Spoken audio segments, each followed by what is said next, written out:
بسم اللہ الرحمن الرحیم۔ السلام علیکم۔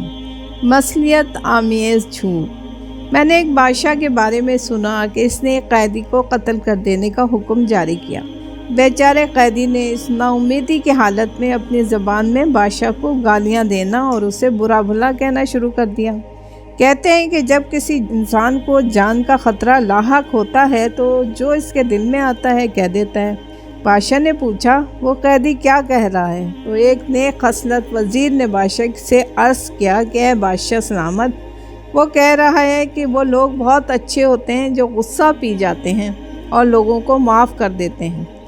بادشاہ نے یہ سنا تو قیدی پر رحم آ گیا اور اس کے قتل کے ارادے کو ترک کر دیا، مگر دوسرا وزیر جو اس کا مخالف تھا بول اٹھا، ہمارے ہم پیشہ لوگوں کو مناسب نہیں ہے کہ وہ بادشاہوں کے دربار میں سچی بات کے سوا کچھ کہیں۔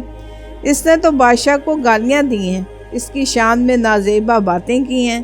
بادشاہ نے جب اس کی یہ بات سنی تو ناراض ہوا اور بولا کہ وہ جھوٹ جو اس وزیر نے بولا ہے مجھے اس سچ سے زیادہ پسند ہے جو تو نے بولا ہے، اس لیے کہ اس کا رخ نیکی کی طرف تھا اور تیرے اس سچ کی بنیاد خباثت پر ہے۔ عقل مندوں نے کہا ہے کہ مصلیت آمیز جھوٹ فتنہ برپا کر دینے والے سچ سے بہتر ہے۔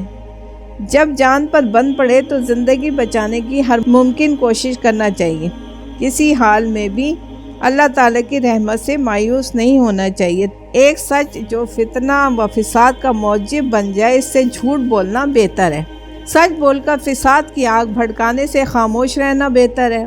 با اختیار لوگوں کو نیک مشورہ دینا نیکی کمانا ہے، الٹ مشورہ لوگوں کے لیے مصیبت برپا کر دے گا۔ نیک مشورہ دینا کمال آدمیت اور بلند مقام بندگی ہے۔ جزاک اللہ۔